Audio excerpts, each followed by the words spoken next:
안녕하세요. 저는 40대 초반 남승은이라고 합니다. 살면서 후회할 일 하나 안 하고 사는 사람이 어디 있겠습니까만 40년 남짓 산 세월 돌이켜보면 너무 후회되는 순간들이 많네요. 그렇지만 이미 지나간 일 후회한다고 달라지는 것도 없고 제 속만 상하잖아요. 후회하는 대신 앞으로의 시간들을 더 열심히 살아야겠죠. 저 또한 어떤 사건을 계기로 정말 그렇게 살아야겠다고 다짐하게 됐답니다. 저는 아버지 얼굴도 모르는 채 엄마와 단둘이서 살았어요. 아버지에 대해서는 아는 게 하나도 없었죠. 엄마가 제게 한마디도 해주지 않으셨고, 달리 그런 얘기를 해줄 다른 사람이 있지도 않았거든요. 그러니 제가 아버지에 대해서 아는 거라곤 그저 저와 같은 성씨를 가진 분이라는 것 뿐이었습니다. 제가 엄마 성을 따른 건 아니니까 제 성씨는 아버지로부터 물려받은 것이겠지? 막연히 그렇게 생각했던 것 같아요. 제가 추억하는 저의 어린 시절은 가난과 결핍, 그 두 단어로 모든 것을 표현할 수 있어요. 아버지 말고도 제게는 없는 게 너무 많았으니까요. 엄마는 새벽 일찍 출근해서 밤늦도록 일을 하셨기 때문에 저는 언제나 혼자였어요. 제가 아주 어렸을 때는 외할머니가 저를 봐주셨다고 해요. 희미하지만 외할머니와 함께한 기억이 제게도 있고 말이에요. 그러나 외할머니도 건강이 안 좋으셨기 때문에 제가 초등학교에 들어갈 무렵부터는 저를 봐주실 수 없으셨고, 그러니 학교에 다녀와도 집에서 저를 기다리거나 반겨줄 사람은 아무도 없었죠.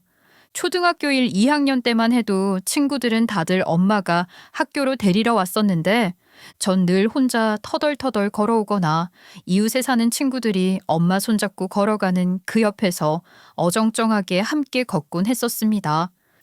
오늘도 수연이 엄마랑 같이 왔지? 엄마가 아줌마한테 부탁해놨으니까 앞으로는 쭉 그렇게 같이 와. 알았지? 집이랑 학교랑 가까운데 뭐, 나 혼자 다녀도 돼. 엄마도 괜찮을 거라 생각했는데 너희 담임 선생님이 그러는 게 좋겠다잖아. 엄마도 그런 걱정 덜 하는 거고. 그러니까 그렇게 해. 알았지?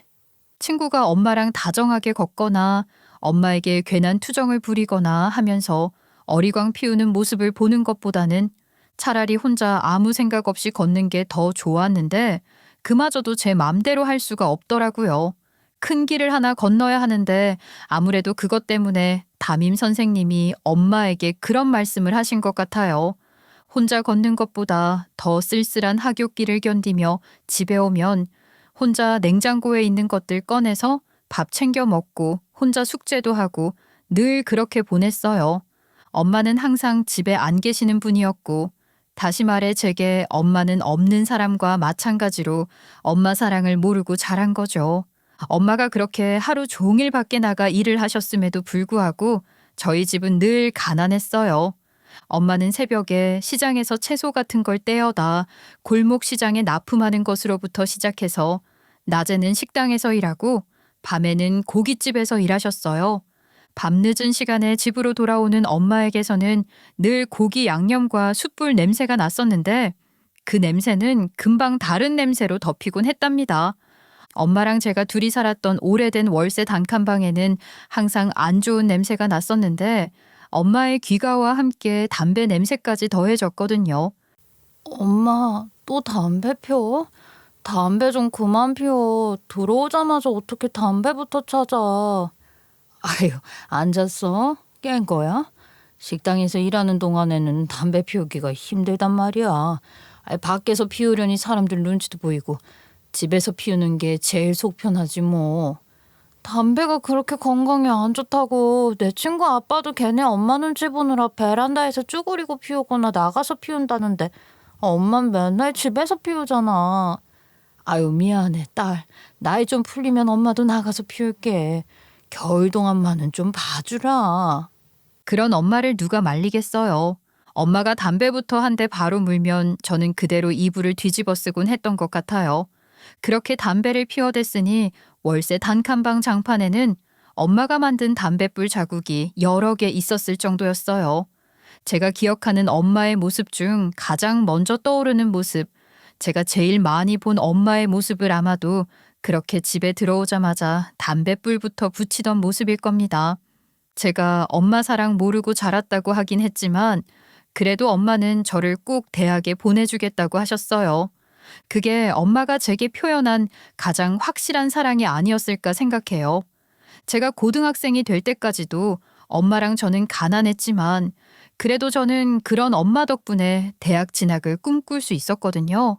사실 공부에 그리 소질이 있는 것도 아니었지만 그래도 대학이라는 데 가보고 싶긴 했고 제 성적에 맞는 대학 골라서 진학할 수 있었어요. 그리고 제가 대학교 3학년이 되던 해 엄마와 저의 삶에 큰 전환점이 생겼는데요. 엄마가 평생 모든 돈과 대출을 합쳐서 낡은 2층 상가 하나를 산 거예요. 비록 변두리 후진 곳에 있는 다 쓰러져가는 상가이긴 했지만 2층에는 엄마와 제가 지낼 수 있는 주거 공간도 있고 1층 상가는 세를 줄 수도 있었거든요. 엄마는 당시 임대 계약과 세입자 관리는 물론이고 건물 수리까지 모두 혼자 해내기 위해 그야말로 고군분투하셨던 것 같아요. 세상에 무슨 손바닥만한 옥상 바닥에 방수 작업 하나 하는데 돈이 그렇게 많이 들어? 그냥 내가 하고 말지. 엄마, 그래도 그런 건 전문적인 기술이 필요한 거 아니야? 괜히 잘못했다가 무리색이라도 하면 더 큰 돈 드는 거 아니냐고. 그러니까 난 그렇게 제대로 배워서 해야지. 투자한다 생각하고 쫓아다니면서 일 거들어주고 그러면서 배울 거야.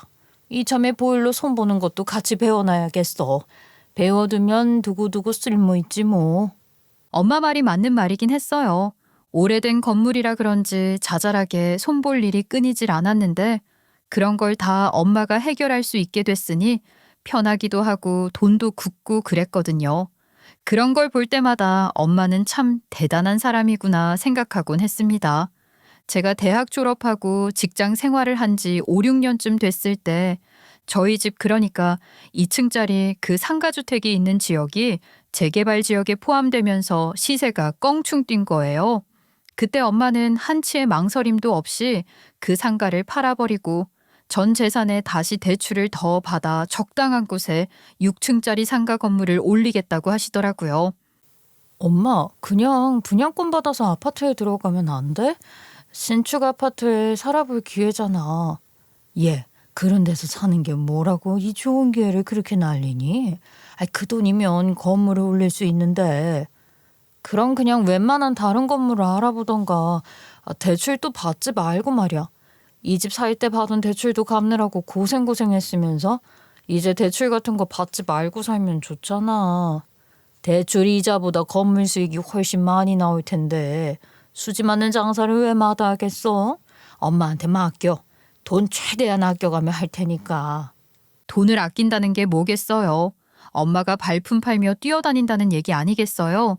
아닌 게 아니라 엄마는 공사 기간 내내 매일같이 현장에 나가 자재값, 흥정을 기본이고 여기저기 참견하고 다니시느라 시멘트 냄새 속에서 살다시피 하셨죠. 누가 보면 공사장에서 일하는 사람이라 생각했을 거예요. 아니 모르긴 몰라도 그렇게 나가서 두 손 놓고 놀았을 엄마가 아니니 뭐라도 할 수 있는 걸 찾아서 하셨을 게 분명해요. 늘 옷에 공사 현장에서 묻혀온 먼지며 그런 것들이 더덕더덕 붙어 있었으니까요. 엄마, 옷 좀 봐. 이건 갖고 나가서 밖에서 털어야겠네. 엄마 오늘도 하루 종일 공사장에 있었어? 그럼 내 피 같은 전 재산 쏟아부은 건물인데 잘 올라가고 있나? 내 두 눈으로 매일매일 확인할 거야. 엄마도 참 대단하다. 그럴 거면 신발도 제대로 된 걸로 하나 사. 안전모 같은 것도 잘 쓰고 다니는 거 맞아? 걱정 마. 거기 가면 안전하로 갈아 신고 안전모도 꼭 써. 안 그러면 현장에 있지도 못하게 해. 오늘은 유난히 먼지를 많이 먹었는지 목이 다 칼칼하네. 우리 오늘 오랜만에 삼겹살 사다가 구워 먹을까? 생전 밥상에 돈 많이 쓰는 것도 절대 안 하는 엄마였기에 정말 특별한 일이 있어야 고기를 먹곤 했는데 그 건물 짓는 동안 그 덕분에 삼겹살만큼은 꽤 자주 먹었던 것 같아요. 그렇게 첫 삽들 때부터 마지막 순간까지 엄마는 거의 매일 현장에 나가 모든 순간을 함께 하셨으니 그 건물이야말로 엄마의 모든 것, 엄마의 삶 그 자체라고 할 수 있을 겁니다. 엄마의 땀과 고단한 세월이 그대로 녹아있는 곳인 거죠. 그렇게 기다리고 기다려 6층짜리 건물이 완공되던 날 엄마는 눈물까지 흘리셨어요. 저희 엄마가 진짜 강한 분이시거든요. 전 엄마가 우는 걸 그 전까지는 한 번도 못 봤어요. 외할머니가 돌아가셨을 때도 말이에요. 적어도 저는 엄마가 우는 걸 보지 못했고 엄마는 누구보다도 침착하게 장례식을 잘 치르셨죠. 그런 엄마가 그 건물 완공되던 날엔 우시더라니까요. 그만큼 그 건물이 엄마에게 큰 의미가 있었다고 할 수 있을 거예요. 2층짜리 상가 건물에 살 때처럼 엄마는 그 건물에 대한 모든 것을 직접 다 관리하셨고 저와 엄마는 그 건물 3층에서 살게 됐어요. 보통 건물 주인들은 맨 꼭대기층을 자기들 살 집으로 계획해서 짓던데 엄마 건물 역시 꼭대기층이 제일 넓고 좋거든요. 근데 그 집은 엄마와 제가 살기 위한 게 아니라 제일 비싸게 세를 놓을 집이었던 거죠. 어찌되었거나 2층짜리도 아니고 무려 6층이나 되는 건물을 올렸으니 전 그래도 저희 모녀의 생활이 전과는 많이 달라질 거라고 생각했던 것 같아요. 어엿한 건물주 아니냐고요. 매달 들어오는 월세가 얼만데요. 근데 말입니다. 웬걸요. 엄마는 전보다도 더 아끼며 살 생각을 하시더군요. 엄마, 이제 좀 편하게 살면 안 돼? 새 들어오는 것만 해도 꽤 되는 거 아니야? 이제는 정말 좀 누리며 살아도 되잖아. 얘 좀 봐. 큰일 날 소리. 이 건물 짓는다고 대출 받았었잖아. 그거 다 갚을 때까지는 허리띠 졸라매야지. 뭐야 정말. 대출빚 갚는 것보다 월세가 훨씬 많이 들어오고 앞으로도 매달 꼬박꼬박 들어올 건데 좀 적당히 살면 안 돼? 무슨 소리야? 여유되는 대로 바로 대출금 갚아 나가야지. 이자로 나가는 거 아깝지도 않아? 너는 정말 세상이 그렇게 만만한 줄 알면 큰일 나. 그러기에 대출 같은 거 받지 말고 2층짜리 상가 처분한 돈에 맞는 적당한 건물을 샀으면 됐던 거 아니냐고요. 괜히 또 대출까지 받아서 계속해서 아껴야 한다는 잔소리만 듣고 있자니 솔직히 저는 그런 생활이 숨이 막혔던 것 같아요. 평생을 그렇게 억척스럽게 산 엄마를 존중하고 존경하지만 그런 삶을 제게도 강요하는 것 같아서 힘들 때가 많았던 게 사실이에요. 생각해 보세요. 그때 저도 나이가 30이었고 대학 졸업하고 직장 생활하면서 제 월급 받아 살고 있었는데 엄마의 그런 간섭이나 강요를 받아야 했으니 그럴 만한 거 아닌가요? 너 그건 뭐야? 그 쇼핑백 뭐냐고. 또 뭐 샀어? 어디 좀 보자. 뭘 또 그렇게 사온 건지 엄마도 구경이나 좀 시켜줘봐. 아니 뭐 별거 없어. 세일한다고 친구들이 하도 같이 가자고 해서 갔다가 진짜로 필요한 거 몇 개만 산 거야. 그러니까 구경 좀 하자고. 어디? 이게 뭐야? 너 이거랑 비슷한 거 있지 않니? 이게 너한테 꼭 필요한 거야? 얘가 너는 정말 누굴 닮아서 이렇게 씀씀이가 큰 건지. 이게 대체 얼마짜리야? 별로 비싼 거 아니야. 세일을 워낙 많이 해서 다들 안 사면 손해라고 할 정도였어. 무슨 그런 이상한 말이 다 있어. 안 사면 손해라니. 하여간에 다들 값만 커져가지고서는. 제가요. 정말 무슨 명품을 산 것도 아니고 진짜 세일을 너무 파격적으로 해서 산 거거든요. 그렇다고 제가 엄마한테 그런 걸 사달라고 한 적이 있길 하나, 다른 애들처럼 엄마 카드를 들고 다니며 긁은 적이 있길 하나, 전 늘 제 월급으로 샀어요. 제가 열심히 일해서 번 돈으로 사치도 아니고 아주 소소한 즐거움을 누릴 쇼핑도 제 맘대로 못했으니 얼마나 갑갑했을지 짐작이 되시나요? 엄마, 우리 회사나 내 친구들 중에서 나처럼 쇼핑 안 하고 돈 안 쓰는 애가 있는 줄 알아? 나 정도면 진짜 금욕생활 하는 거지. 다른 사람이랑 비교를 왜 해? 당장 이것만 놓고 보자는 말이야. 비슷한 게 이미 있는데 아무리 세일을 많이 해도 이런 걸 못하러 사. 이게 쓸데없는 소비 아니고 뭐냐고. 지금 있는 거 이미 낡았잖아. 놔두면 두고두고 잘 쓸 거라서 산 거야. 쓸데없는 게 아니라고. 가죽이 원래 낡아도 멋스러운 맛에 쓰는 건데 비싼 돈 주고 산 가죽 조금 낡았다고 버릴 거야? 너도 참 배부른 소리도 한다. 말을 말아야죠. 한창 예쁜 것도 하고 싶고 친구들을 만나기도 하고 그맘때 저는 엄마 눈에는 한없이 쓸데없어 보이는 소비가 무척이나 하고 싶은 시절이었는데 그렇게 늘 엄마한테 야단 맞고 잔소리를 들어야 했으니 저도 힘들었어요. 그러니 뭘 사기라도 하면 쇼핑백 같은 건 들고 다닐 생각도 못하고 가방에 숨겨서 들어오거나 온라인 주문 같은 걸 해도 집으로 못 받고 회사로 받고 그랬단 말이에요. 제 나이도 30이 넘었었는데 그러고 싶었겠어요? 말씀드렸듯이 그렇다고 제가 뭐 엄청난 소비를 했던 것도 아니에요. 명품이라곤 산 적도 없고 해외여행이나 골프 같은 돈 많이 드는 취미생활 같은 건 꿈도 안 꿨다고요. 친구들이 그렇게 유혹을 했지만 별로 하고 싶지도 않았고 엄마 잔소리 생각하면 엄두가 안 나기도 했죠. 제가 하는 소비라는 건 기껏해야 스몰 럭셔리 같은 거였어요. 아시죠? 큰돈 들이지 않아도 스스로에게 주는 작은 선물로 기분 전환하는 딱 그 정도가 제가 누리고 싶은 거였고 제 월급 받아서 그 정도는 얼마든지 할 수 있는 거잖아요. 그런데 엄마는 그런 것조차 용납이 안 되고 이해를 못 해주는 사람이셨던 거예요. 엄마랑 저랑 그런 갈등이 좀 있긴 했었죠. 스몰 럭셔리 중에서도 제가 특별히 좋아하는 게 향수였거든요.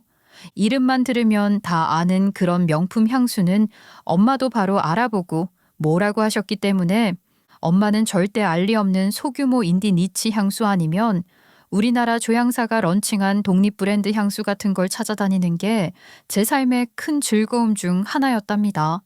그러다 SNS에서 핫한 향수 가게가 있어서 궁금하더라고요. 여러 명의 조향사들이 개성 있는 향을 선보인다고 하고 또 제가 직접 원하는 향을 만들 수도 있다고 해서 시향 클래스부터 신청해 놓고 설레는 마음으로 찾아가지 않았겠어요? 그리고 그곳에서 남편을 만나게 된 거예요. 그날따라 다들 친구나 연인끼리 신청을 해서 혼자 온 사람은 그 사람과 저뿐이었거든요. 함께 짝을 이뤄해야 하는 것들이 덜어 있어서 그러면서 얘기도 좀 나누게 되고 친해지게 됐었죠. 평소에도 향수에 관심이 많으신가 봐요. 저보다 훨씬 더 잘하시는 것 같은데요. 네. 제가 다른 것보다 향에 좀 민감해서요.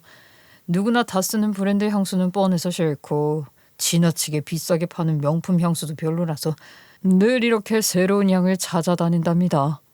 맞아요. 저도 냄새만 맡으면 어느 향수인지 알 것 같은 그런 것보다 이거 뭐지? 무슨 향이지? 그렇게 궁금한 향이 좋더라고요.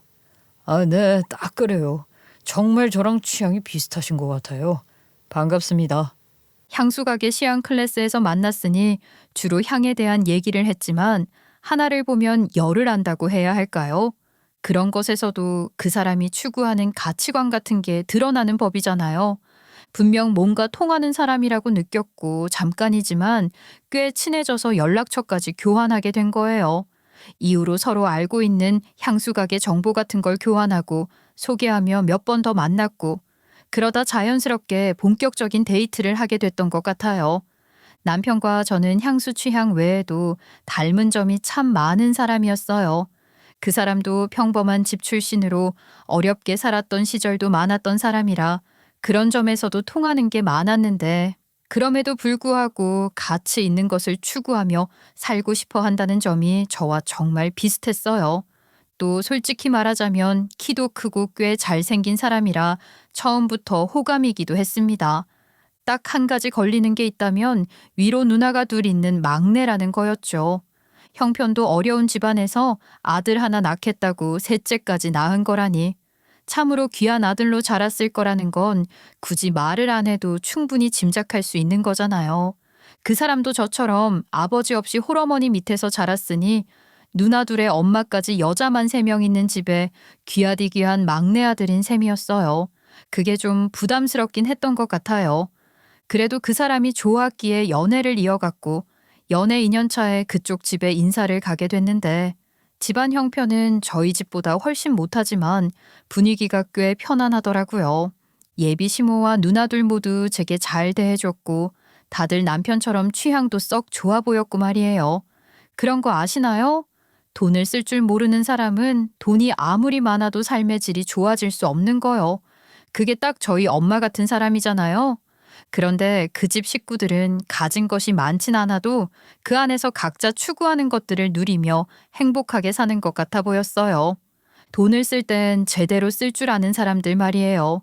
딱 제가 살고 싶은 모습대로 살고 있는 것 같더라고요.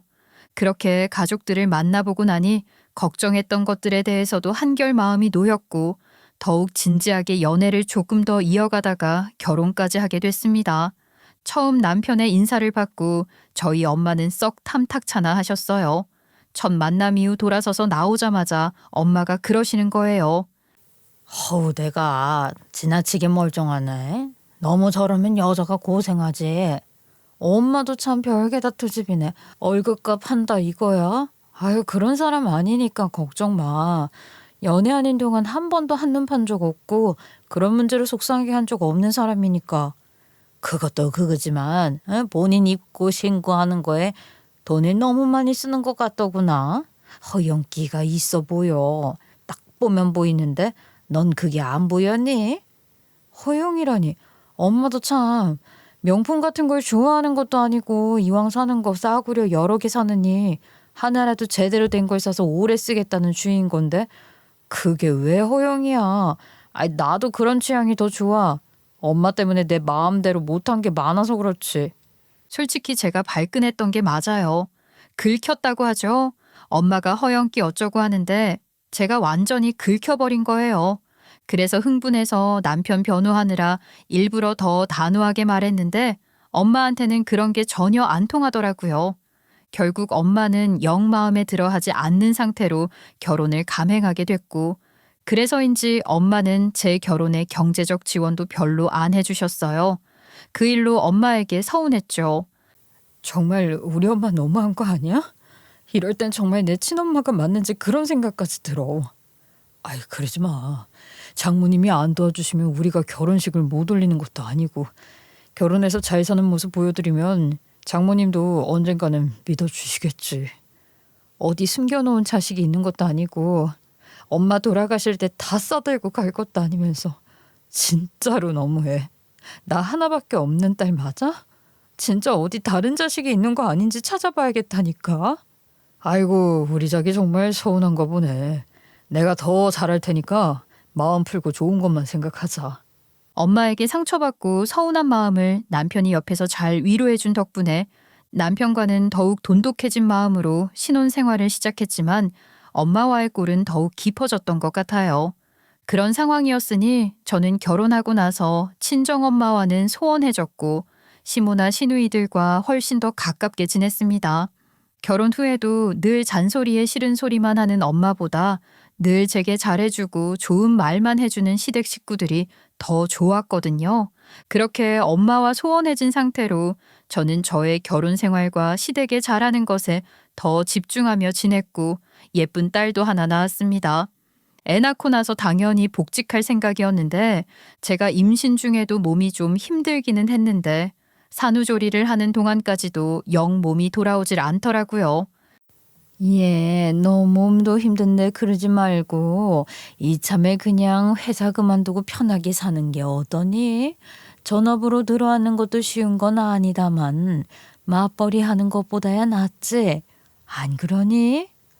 저도 그럴 생각이 아예 없는 건 아닌데요. 애도 제가 직접 키우고 싶고요. 근데 아무래도 요즘 같은 세상에 외벌이로는 힘들 것 같아서 쉽게 그러지도 못하겠어요. 아유, 올케도 참. 친정엄마가 6층짜리 건물 가지고 있는 분인데 올케 같은 사람이 무슨 그런 걱정을 해? 형님, 말도 마세요. 저희 엄마 아시잖아요. 절대 허투루 돈 쓰는 분이 아니라고요. 저 결혼할 때 보셨죠? 오죽하면 제가 친엄마 맞냐는 소리까지 했겠어요. 아유, 그래도 이제 애까지 낳고 사는데 안 싸돈도 어쩌실 거야. 정 힘들 땐 도와주시겠지. 시모도 큰 시누이도 그렇게 말씀을 하셨지만 제가 저희 엄마에게 서운한 건 엄밀히 말해 경제적 지원을 해주지 않아서가 아니에요. 제 마음을 전혀 몰라주고 이해하려는 시도조차 하지 않고 엄마의 방식만을 강요했기 때문입니다. 저 절대로 엄마 재산이 제 재산이라고 당연하게 생각하지도 않을 뿐더러 아직 저희 엄마 연세가 그리 많은 것도 아니니 그런 생각을 해본 적도 없었거든요. 하여간 엄마 재산에 대해서 저는 별 생각이 없었는데 시모나 시누이가 그렇게 말하니 기분이 조금 이상하긴 했어요. 어쨌거나 결국 회사 그만두고 전업주부가 되어 육아와 살림에 집중하게 됐는데 딸을 낳아 키우면서 엄마가 저를 키울 때 고생 많이 하셨겠다는 생각을 하게 되더라고요. 이래서 다들 제 자식 낳아서 키워봐야 부모 심정 안다고들 하나 봐요. 정말 그런 거예요. 그래서 엄마한테 조금 더 마음을 쓰려고 했는데 그게 마음만으로 되는 일이 또 아닌 거죠. 애 키우는 게 보통 일이 아니었으니까요. 마음만큼 시간을 많이 내지는 못했지만 그래도 엄마한테 한 번이라도 더 찾아가려고 하고 그렇게 노력했던 것 같아요. 그러다 보니 엄마에 대해서 몰랐던 것들도 알게 됐는데 특히 엄마 건강 상태가 그랬어요. 엄마 몸이 어디가 많이 안 좋아? 집에 무슨 약봉지가 이렇게 많아요. 이게 다 요즘 엄마가 먹는 약들인 거야? 얘는 뭘 자꾸 그렇게 대지고 그래. 아유 이리네. 별것도 아닌 걸 갖고 그러네. 별거 아니야. 내 친구들 다 이렇다. 나 정도면 양호한 거지 뭐. 별것도 아닌 게 아니니까 그렇지. 보면 부쩍 엄마 안색도 안 좋고 살도 많이 빠진 것 같고 신경 쓰인단 말이야. 글쎄 걱정할 거 없어. 이게 늙는다는 거지 뭐. 다들 그런다니까. 엄마는 아무것도 아니라는 식으로 말씀하셨지만 갈수록 표시가 나게 엄마 몸이 안 좋아지는 것 같아서 제가 거의 강제로 건강검진을 받으시게 했지 뭐예요. 그런데 폐암 말기 판정을 받으신 겁니다. 그러게 담배 좀 줄이고 몸에 좋은 것 좀 챙겨 드시라니까. 저도 모르게 그런 말이 툭 튀어나오는데 이어서 끝도 없이 눈물이 나는 거예요. 그만 좀 울어. 엄마 아직 안 죽었어. 엄마 죽고 나서도 그렇게 울어줄 거야? 엄만 지금 농담이 나와? 폐암 말기라잖아. 그놈의 담배. 내가 그놈의 걸 진짜 끊게 했었어야 했는데 얼마나 후회되는지 알아? 내가 정말. 그러지 마. 네가 그러면 엄마가 더 힘들어. 선아, 엄마는 이제껏 열심히 잘 살았으니까 미련 남을 것도 없이 떠나는 것도 잘 떠나고 싶다. 그러니까 울지 마. 엄만 뭐가 그렇게 간단해? 이럴 줄 알았으면 엄마한테 더 잘하는 건데 철없이 엄마한테 오기나 부리고 내가 그럴 때 더 좀 혼내주지 그랬어. 나중에 후회한다고 그렇게 말해주지 그랬냐고. 아이고야, 그때 그렇게 말했어 봐라. 넌 더 싫어했을걸. 다 때가 되어야 알아지는 것들이 있는 거야. 그날 엄마 품에 안겨서 얼마나 많이 울었는지 몰라요. 아무리 울어도 제 마음속 회한이 덜어지진 않았지만 그저 그렇게 엄마 품에 안겨 있고 싶었던 건지도 모르겠습니다. 엄마가 폐암 말기 판정을 받으신 이후로 저는 아이 키우면서도 엄마를 많이 챙기려 했어요. 병원 진료도 따라다니고 이것저것 살피면서 말이에요. 남편은 물론이고 시모와 시누이들도 저를 위로하면서 챙겨주길래 고맙게 생각했었죠. 그러다 하루는 엄마가 제게 건물 관리 서류를 맡기셨는데 그걸 깜빡 잊고 안 챙겨 가신 거예요. 그래도 중요한 서류다 싶어서 차에 두기가 그렇기에 저희 집에 들고 올라갔는데 마침 그날 시모와 시누이들이 저희 집에 왔다가 그걸 본 거죠. 아유, 애미야, 이게 뭐냐? 이거 너희 친정엄마 건물 세입자 계약서 아니냐? 재산세 납부 영수증도 있고 말이야. 어머님, 네, 맞아요. 엄마가 차에 두고 가셨더라고요. 그런 게 다 들어있어요? 전 제대로 꺼내보지도 않았는데. 올케는 이런 거 하나도 안 궁금해? 엄마, 어디 나도 좀 봐. 아우, 나 이런 거 처음 보잖아. 신기하네. 재산세 그런 건 대체 얼마나 내는 거야? 너희 어머니는 진짜 참 알뜰하기도 하시다. 이 관리를 그래 직접 다 하신다는 거 아니니? 세입자 계약도 그렇고 세금도 그렇고. 그지? 그러면서 시모와 시누이가 서류들 꼼꼼하게 들여다보며 꼬치꼬치 물어보는데 저는 그게 너무 불편했어요. 일단 저도 안 꺼내본 서류를 시모와 시누이가 제게 물어보지도 않고 막 다 꺼내보는 것부터가 그랬죠. 건물 외관은 본 적 있는데 건물 안에는 한 번도 못 들어가 봤네. 언제 한번 구경 좀 시켜줘 올케. 그래, 언제 다 같이 한번 가보자꾸나. 그럼 되지 뭐. 저희 엄마 건물이 꽤 외곽에 있단 말이에요. 시누이나 시모나 그 동네에 갈 일이 없는 사람들인 걸로 아는데 거긴 또 언제 가봤다는 건지. 그것도 이상한데 그 건물 구경을 제가 왜 시켜주냐고요. 자연스럽게 끼어들면서 그런 소리나 하는 작은 시누이가 얄미워 죽겠는데 시모나 큰 시누이는 그런 작은 시누이 주저앉힐 생각은 안 하고 한술 더 뜨고 있더라니까요. 지금 엄마가 폐암 말기 판정받은 것만 생각하기에도 벅찬 제게 엄마 상태를 묻기보다 건물에 대해 더 많은 질문을 하는 시모와 시누이들에게 많이 실망했던 날이기도 했어요. 엄마는 결국 그리 오래 버티지 못하고 돌아가셨고 저는 눈물의 장례식을 치렀습니다. 그런데 장례식 치르며 시모나 시누이들 그리고 남편에게 한 번 더 실망하게 된 거예요. 제 기대와 달리 너무나도 무심했던 거죠. 자식이라고는 저 하나, 친척도 많지 않고 저는 직장도 그만둬서 조문객 자체가 별로 없는 쓸쓸한 빈소였건만 상주 노릇해야 할 남편이 자리를 제대로 지키지도 않거니와 뭐라고 했는지 아세요? 제가 그 말만 생각하면 지금도 너무 화가 나요. 당신 회사 사람들이나 친구들은 언제쯤 와? 조문객이 너무 없어서 우리 엄마 더 쓸쓸하겠다. 응? 그게 장모 부고 알리는 게 아무래도 좀 그렇잖아. 민폐라고나 할까? 그래서 많이 알리지는 않았어. 사실 누구한테 장모 부고 받으면 나도 엄청 애매하고 고민되고 그렇거든. 차라리 몰랐으면 싶었을 때가 더 많단 말이지. 그게 무슨 소리야?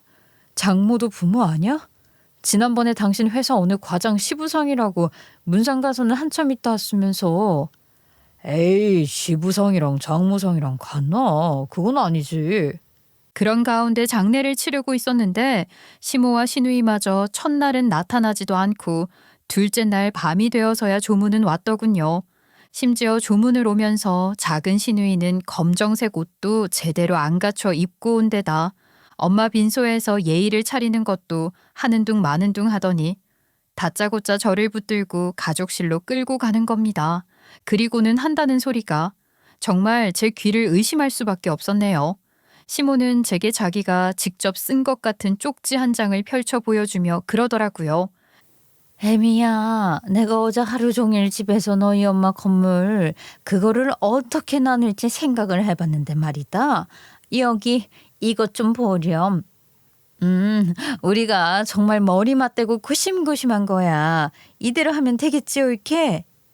옳게는 그 장례 차려느라 바쁘니까 우리가 애 좀 썼지 뭐. 기가 막혀서 정말 어이가 없었어요. 보니까 저희 엄마 건물에 대한 정보를 다 뽑아본 것 같은 거예요. 그러면서 1층 상가는 큰 시누이가 관리하고 2층은 작은 시누이가 그리고 3층부터는 주거 공간이니 거기 시모랑 시누이들 하나씩 차지하고 들어가고 3층부터 6층까지 임대 수익은 어떻게 분배할지 그런 걸 다 정리해 놓은 거죠. 말문이 막혀서 멍하니 있으니 남편이란 인간은 그 옆에서 뭘 하는지 아세요? 엄마, 그걸 벌써 다 정리했어? 아유, 역시 우리 엄마 대단하네. 너희 누나들 아니었으면 아직 시작도 못했을 거야. 알지? 너희 누나들이 똑소리 나잖아. 아유, 어디 봐. 이 정도 수익 나오는 거면 난 이제 회사 그만두고 건물 관리나 해야겠다. 안 그래? 나도 이제 부동산 임대 사업자 아니냐고. 그래, 이제 너도 어디 가서 아쉬운 소리 나면서 급신급신거리는 거 하지 마, 그거. 네가 그런 걸 왜 하고 있었니?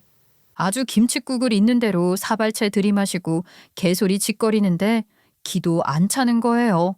그제야 저는 엄마가 제기했던 걱정스런 말들의 의미를 제대로 깨닫게 된 겁니다.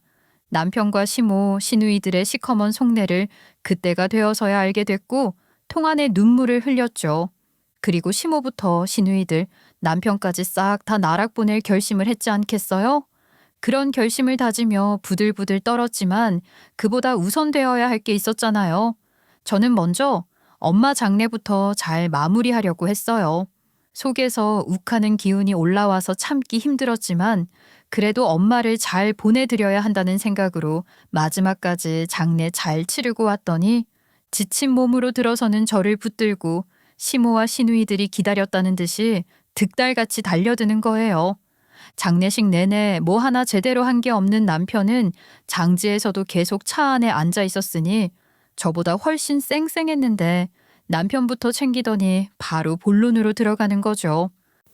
예, 너 내가 정리해 준 거 잘 봤지?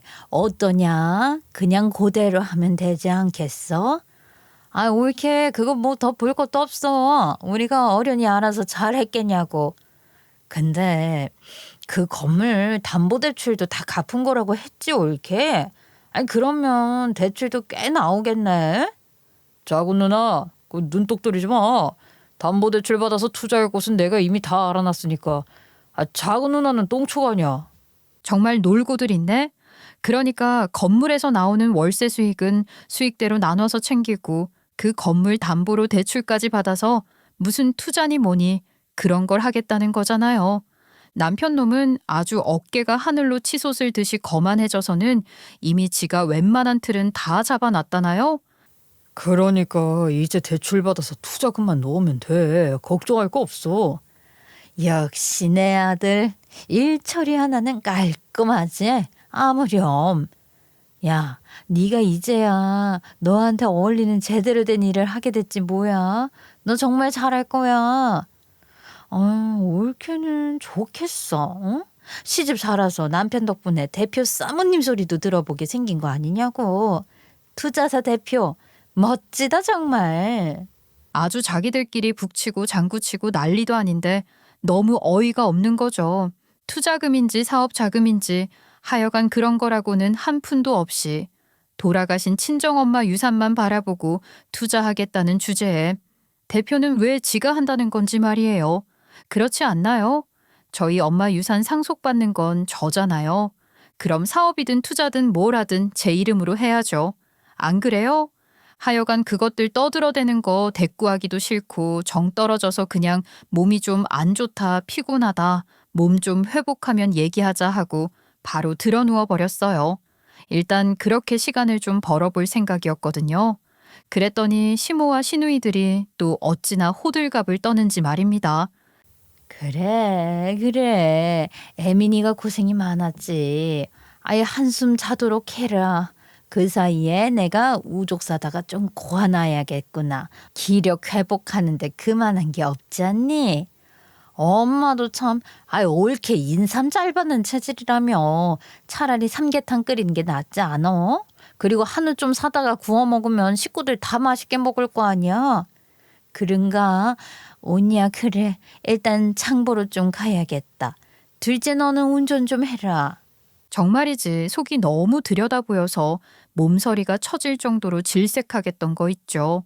저희 엄마 마지막에 힘드실 땐 거들떠도 안 보던 사람들이라고요.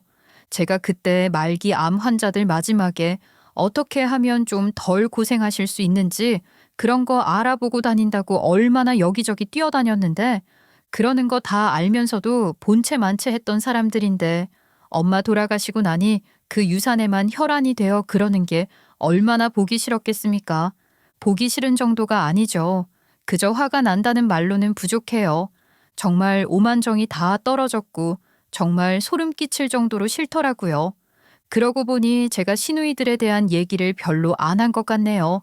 저희 큰 시누이는 애초에 비혼주의여서 여태 결혼은 물론이고 연애도 거의 안 해본 사람이고요. 작은 시누이는 제가 시집 올 때만 하더라도 유부녀였는데 제가 저희 딸 임신 중일 때 이혼하고 시댁으로 돌아왔거든요. 당시 둘째 시누이애가 상당히 어렸는데 양육권도 못 챙기고 이혼했기 때문에 모르긴 몰라도 시누이 유책으로 이혼당한 것 같다고 짐작하긴 했는데 뭐 부끄러운 것이고 뭐고 없는지 대놓고 막 떠들더라고요. 내가 뭘 그렇게 잘못했는데, 어? 내가 무슨 죽을 죄를 지은 것도 아니고 나 무슨 수를 써서라도 양육권 찾아갈 거야. 이대로 굴복 못해. 그러게 어쩌다가 양육권도 못 가져왔니?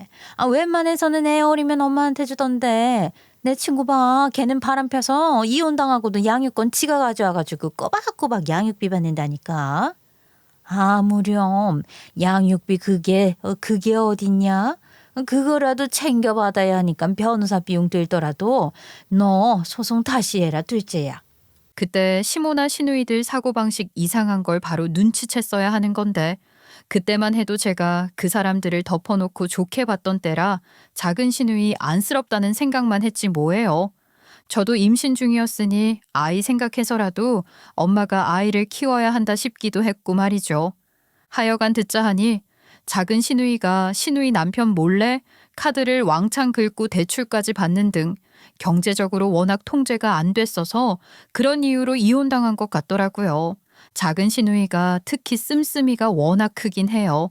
형편 생각 안 하고 싶은 걸 다 하려고 했으니 그게 감당이 안 됐던 거죠. 심지어 그것도 자기 남편도 모르게 다 쓰고 다닌 거잖아요. 그러니 고스란히 빚으로 남을 수밖에 없었고 당연히 이혼 사유가 되고도 남는 겁니다. 그리고 그 빚은 그 이후로도 작은 시누이가 계속 갚고 있었고요. 그런데도 정신 못 차리고 계속 지 하고 싶은 거 다 하고 살려고 하고 있었던 거 있죠. 더 말해 뭐 하겠어요. 제 입만 아픈 거고 시누이 한심한 게 달라지는 것도 아닌데요. 하여간 그러니 큰 시누이, 작은 시누이 둘 다 시댁에서 시모와 함께 지내고 있었던 거예요. 작은 시누이는 양육권이니 양육비니 그런 건 어림도 없었고 말입니다.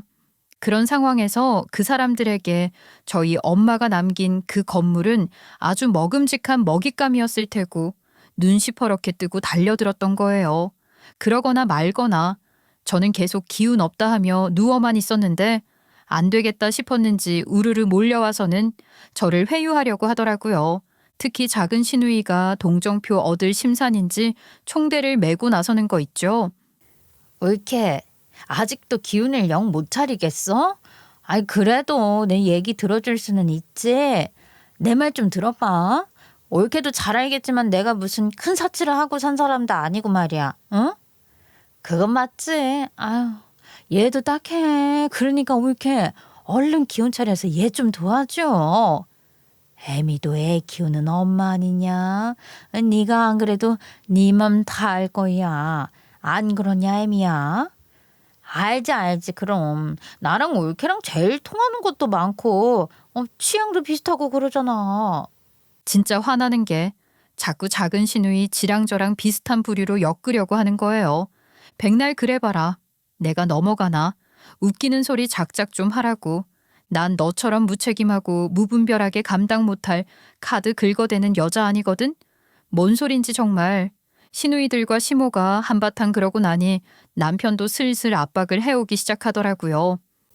아, 당신 이제 그만 기운 차릴 때도 되지 않았어?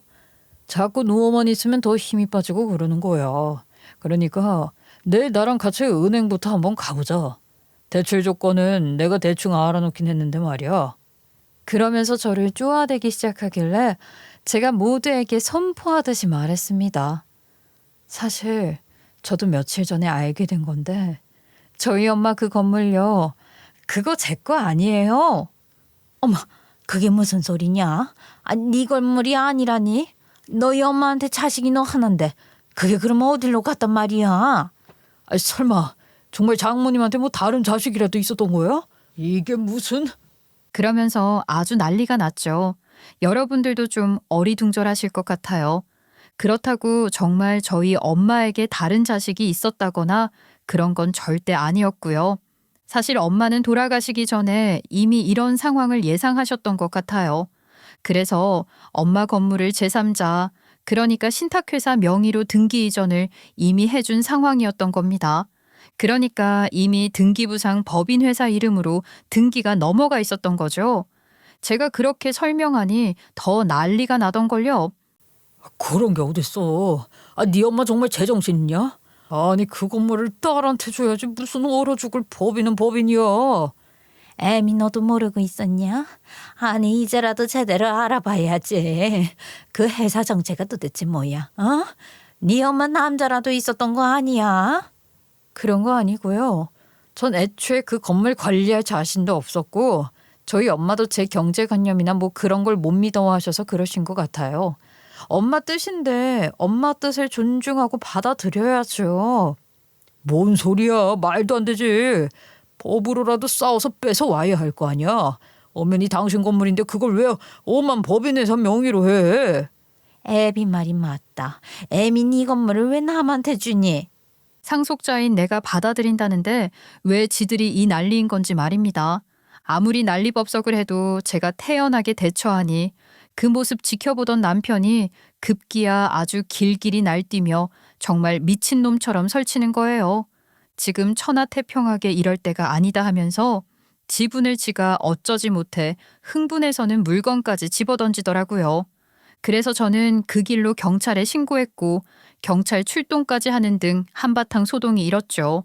제가 정말 경찰까지 부를 줄은 몰랐던지 다들 흠칫 놀라는 듯 하더니 경찰들 돌아가고 나니 아주 보란 듯이 2차전을 벌리는 거예요.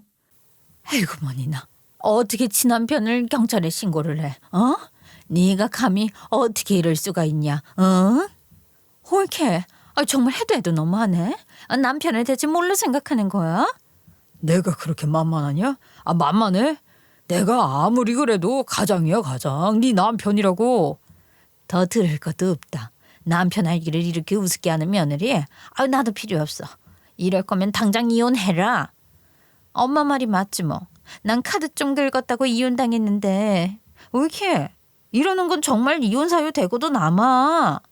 웃기지도 않아서 정말 온갖 소리 별소리 다 하더니 결국 시모 입에서 이혼 소리가 제일 먼저 나왔고 이어 시누이와 남편까지도 그에 동조하며 협박하듯 이혼 소리를 하던데 그러면 누가 겁먹을 줄 알았나 보죠. 오히려 고마운데요. 저는 그때를 놓치지 않고 바로 그래 좋다. 이혼하자 해버렸습니다. 제가 그렇게 나올 줄은 몰랐던 건지 경찰 불렀을 때보다 더 당황하더라고요. 그러니까 말입니다. 그것들은 말로만 이혼 운운하며 세게 나와보려 했던 것이고 실제로 이혼할 생각 같은 건 전혀 없었던 거죠. 집안에 이미 이혼 경험자가 있잖아요. 작은 시누이야 워낙 지은 죄가 크고 또 그 이전 시댁에서 비싼 변호사 붙여 양육권 절대 안 주려 했던 거지만 제 경우는 다르잖아요. 어린 딸 양육권은 무조건 저한테 올 거라는 걸 그 사람들이 모를 리 없고 그럼 저한테 양육비까지 보내줘야 하는데 그걸 하려고 하겠냐고요. 결국은 저를 압박할 작정으로 이혼 소리까지 꺼내본 건데 제가 진짜 이혼하자 하니 자기들이 더 당황한 거죠. 아니 엄마가 갑자기 이혼 소리를 하는 바람에 얼떨결에 나도 동조하는 듯이 말한 거지. 실제로는 그럴 마음 전혀 없어. 당신도 알잖아. 내가 이혼은 무슨 이혼이야. 아이고 애미야. 경찰까지 다녀가고 나니까 정신이 없어서 내가 아무 소리나 나왔지 뭐냐. 이놈의 주둥이가 문제지. 주둥이가 문제야. 엄마가 나이 들어서 그런 거니까 올케가 넓은 아량으로 이해 좀 해. 나도 요즘 우리 엄마 못 말릴 때 많어. 도대체 뭘 하자는 건지 코미디가 따로 없었어요. 그러거나 말거나 저는 그런 거 다 모르겠고 상관도 없다고.